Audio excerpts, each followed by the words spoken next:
నమస్తే. ఇన్నాళ్ళు నన్ను సపోర్ట్ చేస్తూ, ఎంకరేజ్ చేస్తూ మీ ప్రేమని నాకు అందిస్తున్న ప్రతి ఒక్కరికి కృతజ్ఞతలు. అలాగే ఈ వీడియో కూడా ఖచ్చితంగా మీకు ఉపయోగపడుతుంది. లైక్, షేర్ అండ్ సబ్స్క్రైబ్ చేసి మీ సపోర్ట్‌ని నాకు అందించండి. అలాగే ఈ వీడియో పట్ల మీకున్న అభిప్రాయాన్ని కామెంట్ సెక్షన్‌లో కామెంట్ చేసి తెలియజేయండి. ఇప్పుడు వీడియోని చూద్దాం. నమస్తే. Welcome to our channel. నేను పద్మిని. ప్రస్తుతం మనతో పాటు ప్రముఖ ఆధ్యాత్మికవేత్త, ప్రముఖ ఆస్ట్రాలజర్, న్యూమరాలజిస్ట్, జెమాలజిస్ట్ తనిష్క గారు మనతో పాటు ఉన్నారు. మాట్లాడదాం. మేడం నమస్తే. నమస్తే అమ్మా. యాక్సిడెంట్స్ అమ్మో చాలా భయానకం. అవును. అసలు అలా ఇప్పుడే వెళ్ళాడండి ఇంట్లో నుంచి, యాక్సిడెంట్ అయింది. అది ఒక్కొక్కసారి ఎలా అంటే లక్ బై లక్ చిన్న దాంతోనే బయటపడిపోతాము. అవును. అసలు కర్మ బాగోకపోతే చిన్న దాంతోనే ఇబ్బంది కూడా పడతాం. అవును. చిన్న గుంతలో పడి లంగ్స్ లోకి ఫుడ్ వెళ్ళిపోయి అవును. చనిపోయారు అని చెప్తూ ఉంటారు. చాలా అవును. చాలా చాలా బాధాకరం. అసలు ఈ యాక్సిడెంట్స్ అనేవి ఇంత సడన్ గా ఆబ్వియస్ గా సడన్ అవును. గానే జరుగుతాయి కాబట్టి అవును. తరచుగా జరుగుతున్నాయండి. మాకు చిన్నదో పెద్దదో జరుగుతూనే ఉంది. దీనికి ఏమిటి ఇలా జరగడానికి గల కారణం ఏమిటి? దీని నుంచి బయటపడాలంటే ఏం చేయాలంటే ఏం చెప్తారండి? ఇప్పుడు యాక్సిడెంట్ అవుతుంది అంటేనే కొన్ని జాతకాలకు లగ్నం నుంచి థర్డ్ హౌస్ తో మేజర్ చూస్తారా? అవును. తర్వాత శని వచ్చి అష్టమంలో ఉన్నప్పుడు Hmm. కొన్ని దానికి సంబంధించిన దశ ఉన్నప్పుడు లేదు అష్టమాధిపతి దశ జరుగుతున్నప్పుడు ఇట్లా జరుగుతాయి. అంటే యాక్సిడెంట్ అంటే ఇప్పుడు కొంతమందికి ఏంటంటే అసలు ఒకరు వచ్చి మీన లగ్నంలో పుట్టారనుకోండి. వాళ్ళకి వృషభం. ఓకే. మీన లగ్నం అంటే థర్డ్ హౌస్ రిషభం వృషభం అవుతుంది. దాని అధిపతి శుక్రుడు. వాళ్ళకి గురు దశ జరుగుతుంది అనుకోండి.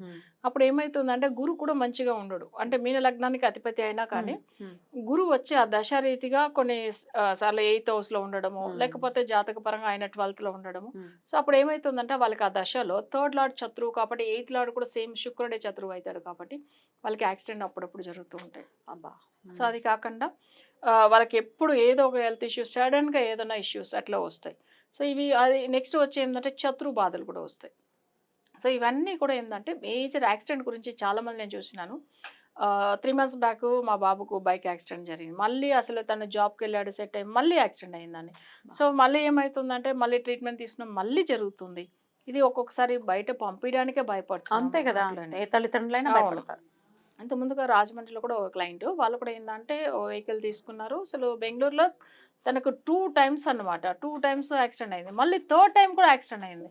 సో ఈ విషయం అయితే మాట్లాడుతున్నప్పుడు నేను వేరే ప్రోగ్రాంలో చెప్తున్నప్పుడు వాళ్ళు కూడా వినేసి మేడం మీరు చెప్పింది అయితే 100% కరెక్ట్. ఇప్పుడు ఇట్లా దశ జరుగుతుంది. సో వాళ్ళకి ఏంటంటే థర్డ్ లార్డ్ శత్రువైడ్ వాళ్ళకి నడుస్తున్న దశ ఏంటంటే అసలు అక్కడ వచ్చి వాళ్ళకి రాగు దశ జరుగుతున్నాయి. బట్ థర్డ్లో ఉన్న కేతు వల్ల యాక్సిడెంట్లు అప్పుడప్పుడు అయ్యేది.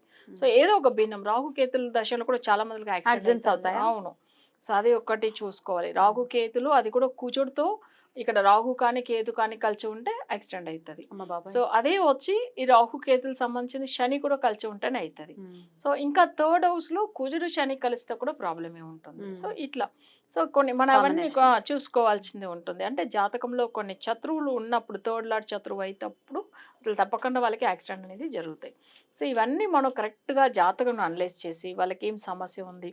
ఎందుకంటే ఒక బాబు కూడా తను మంచిగా చదువుకునేవాడు, యాక్సిడెంట్ వల్ల ఏంటంటే తను కరెక్ట్ టైం ఎగ్జామ్ కూడా రాయలేకుండా బాధపడుతూ ఉంటే అయ్యో నెక్స్ట్ మంత్ ఎగ్జామ్ అండి, ఇప్పుడు మా బాబుకు హెల్త్ విషయం క్యూర్ అవ్వాలి అంటే ఎప్పుడు ఎట్లా డైరెక్ట్ వెళ్ళి ఎగ్జామ్ రాయాలి.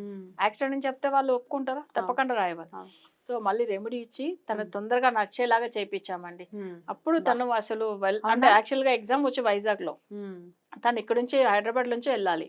సో ఎట్లా ఉంది చూడండి. తను అసలు ట్రావెల్ చేసే పొజిషన్ కూడా లేదు అప్పుడు స్టార్టింగ్ లో పూజ చేస్తున్నప్పుడు. తర్వాత మన రెమెడీ ఇచ్చిన తర్వాత తను మంచిగా అయ్యి తర్వాత తన ఎగ్జామ్ రాశాడు. ఎగ్జామ్ రాసిన అదే ఈ రోజు ఈవినింగ్ ఫోన్ చేశాడు. సో తనే ఫోన్ చేసి ఎగ్జామ్ జరిగింది. ఎందుకంటే అసలు హైదరాబాద్ నుంచి వెళ్ళాలంటేనే భయపడేవాళ్ళు వాళ్ళు. అంటే మళ్ళీ ఏమన్నా జరుగుతుందో ట్రావెలింగ్ లో అట్లా అని. ఏం లేదండి మంచిగా చేసుకోండి మంచిగా జరుగుతుంది అని చెప్పి రెమెడీ చేపించి వాళ్ళు ఆ బాబు అసలు మంచిగా తనంతలో తను అసలు బెడ్ లోంచి లేవలేని పొజిషన్ లో ఉన్నాడు. అట్లాంటి అయినా చేంజ్ మంచిగా అయ్యాడు నడవడం అవన్నీ. సో ఎగ్జామ్ రాసి మంచిగా అయ్యాడు. ఇప్పుడు ఫస్ట్ అంటే తన కెరియర్ పరంగా బాగున్నారు. సో అది ఎందుకంటే చాలా మందులు ట్రావెలింగ్ అంటేనే భయం కూడా ఎక్కువైపోతుందండి. థర్డ్ లార్డ్ బాగలేకపోతే వాళ్ళకి ధైర్య స్థానం అనేది సరిగా లేదనమాట. వాళ్ళకి ఏంటంటే ట్రావెల్ చేయవాలనో లేదు వాళ్ళు సెల్ఫ్గా డ్రైవ్ చేయాలంటే కూడా భయపడతారు. అండ్ ఇప్పుడున్న పిల్లలు కూడానండి, పిల్లలు ఏమిటి కొంతమంది పెద్దవాళ్ళు కూడా ఈ లాంగ్ డ్రైవ్స్ కి వెళ్ళినప్పుడు హైవేల్లో వెళ్ళినప్పుడు ఎంత ఫాస్ట్ గా వెళ్తారంటే అవును అదొక కిక్ వాళ్ళకి డెఫినెట్ గా అది ఉంటుంది. కానీ దెబ్బ తాకినప్పుడు దెబ్బ తాకితే కానీ వాళ్ళ సంగతి వదిలేద్దాం. తల్లిదండ్రులు ప్రత్యేకించి తల్లి చాలా బెంగ పెట్టుకుంటుంది. అవును వీడు వద్దంటే వినట్లేదు, వీడు వెళ్తున్నాడు. బైకుల్లో అయినా కూడా అంతే, కార్లలో అయినా అంతే. ఆవిడ మనసంతా ఇంకా వాడి అంతే. ఇంటికి వచ్చేదాకా ఇంకా బెంగగానే దిగులుగానే ఉంటుంది. సో అది చాలా కష్టమైన పరిస్థితి అండి. నిజం. పిల్లలు వినరు. కానీ అయితే వాళ్ళకి ఏం ఉమ్. లేదు. వాళ్ళకి తెలుసా స్టైల్‌గా వాళ్ళకి మంచి వాళ్ళు అనుకున్న బైక్ తల్లిదండ్రులు చాలా బాధపెట్టి ఎట్లైనా వాళ్ళు కొనుక్కుంటారు. కానీ ఏం చేస్తారంటే అది వాళ్ళ స్టైల్ గురించి అనుకుంటారు. కానీ నిజంగా చెప్పాలంటే అది వాళ్ళకి ఒక్కోసారి కొన్ని ఇబ్బంది టైమింగ్‌లో అసలు ఇబ్బంది. అంటే నేను ఒక క్లయింట్ కూడా ఇంతకుముందు ఎల్బీ నగర్ వాళ్ళు. బట్ అయితే వాళ్ళకేందంటే ఇద్దరు బాబులు. పెద్ద బాబు పేరు మీద బైక్ కొనుక్కున్నారు. బట్ ఆయనకు ఆ నంబర్ కలిసి వస్తది. సెకండ్ బాబుకి అసలు ఇవ్వద్దు. టైం కూడా బాలేదని చెప్పాను. చెప్పారా? అంటే ఆయనకు నెగెటివ్ పవర్ అన్నమాట. ఒకరి జాతకానికి వాళ్ళకి ఫేవర్‌గా ఉంటాయి. ఒకరికి నెగెటివ్‌గా ఉంటాయి కదా! ఇప్పుడు ఒక నంబర్ ఒకరికి సెట్ అవ్వను. ఇంకోరికి సెట్ అవ్వదు కదా! సో, అప్పుడు నేను ఆల్రెడీ చెప్పెట్టాను. ఈళ్ళకి తెలవకుండా తీసుకెళ్ళిపోయాడండి. నేను చెప్పిన అయితే వాళ్ళ చిన్న బాబు ఈళ్ళకి తెలవకుండా బైక్ తీసుకెళ్ళాడు. Major accident. తర్వాత మళ్ళీ ఒక 3, 4 మంత్స్ వాళ్ళు రెస్ట్ తీసుకోవాల్సిందొచ్చింది. స్టడీ పరంగా డిస్టర్బ్ అయ్యారు. చాలా గట్టిగా అసలు మాట్లాడాను. నేను ఇవ్వద్దని చెప్పాను కదండీ! నాకు తెలవకుండా తీసుకెళ్ళిపోయాడు మేడం అని చెప్పి ఆ బాధపడాను. టైం అంతే ఇంకా. అంతే. ఎట్లా ఎందుకంటే మనం ఎంత అక్కడ ఆల్రెడీ ఆయనకు నెగెటివ్ నంబర్ ఆయనకు 9 కుజుడు. అసలు ఆ కుజుడు పవర్‌లోనే ఉంది వెహికల్. బట్ వాళ్ళ పెద్ద బాబుకు అది సెట్ అయితుందని ఆయన పేరు మీద కొన్నాం. ఆయన గురించి అని చెప్పాను నేను. సో, అప్పుడు కొన్నారు కదా! కొన్నప్పుడు ఆయన ఏం చేశారు? అసలు ఆయన అబ్రాడ్ వెళ్ళిపోయాడు. కానీ వీళ్ళ పేరెంట్స్ ఎంత మంచిగా చూసుకున్నా తన హాస్టల్ నుంచి వచ్చాడు కదా! వచ్చినప్పుడు తీసుకెళ్ళి తిరగడం అంతే. మళ్ళీ యాక్సిడెంట్ ఎవరు ఫేస్ చేస్తారు? వీళ్ళ తల్లిదండ్రులే కదా! డెఫినెట్లీ. దీనికి కూడా డెఫినెట్‌గా అంటే ఒకవేళ అవుతూ ఉన్నాయి, కంటిన్యూస్‌గా అవుతున్నాయి అంటే మీరు ఎట్లాంటి రెమెడీస్ ఇస్తారు క్లయింట్స్‌కి? వాళ్ళకి ఫస్ట్ దశ ఏం చూస్తాము. ఆ దశ రీతిగా అసలు థర్డ్ లార్డ్ అది కాకుండా జాతకంలో దశ గురించి కాకపోయినా ఇంకొక విషయం కూడా చూడాలి. థర్డ్ హౌస్‌లో మాంది ఉంటే వాళ్ళకి ప్రాబ్లమ్ ఉంటుంది ట్రావెలింగ్‌లో. సో, వాళ్ళకి జనరల్‌గానే ట్రావెల్ చేసినప్పుడు ఎప్పుడూ ఏదో ఒక సమస్య వస్తూనే ఉంటది. సో, అది కూడా మనం చూసుకొని సరి చేసుకోవాలి. అంటే వాళ్ళ జాతకంలో థర్డ్ హౌస్ తర్వాత 8థ్ హౌస్ ఇది 2 ఇంపార్టెంట్. సో, ఇది రెండిటికి రెమెడీ చేయించుకుంటే వాళ్ళకి అసలు అది ఈ విషయంలోంచి అంటే యాక్సిడెంట్ విషయంలోంచి బయటపడవచ్చు. సో, అది జాతకం అనలైజ్ చేస్తే మనకు అర్థమైపోతది. వేరే ఏం లేదు. రైట్. రెమెడీస్ అంటే డెఫినెట్‌గా వాళ్ళ డేట్ ఆఫ్ బర్త్‌ని అనుసరించి మాత్రమే మీరు రెమెడీస్ ఇస్తారు. అవును. మామూలుగా ఇప్పుడు ఏదైనా రెమెడీ చెప్పండి అని అంటే చెప్పడానికి లేదు. కుదరదు. అంతే. రెమెడీస్‌ని డెఫినెట్‌గా మీ జాతకం ఏముంది, ఏ గ్రహానికి చెయ్యాలి అనేది చూసుకొని చేస్తారు. అంతే. రైట్ అండి. రైట్. ఈ యాక్సిడెంట్స్ రీత్యా ఎవరు ఇబ్బంది పడకూడదు.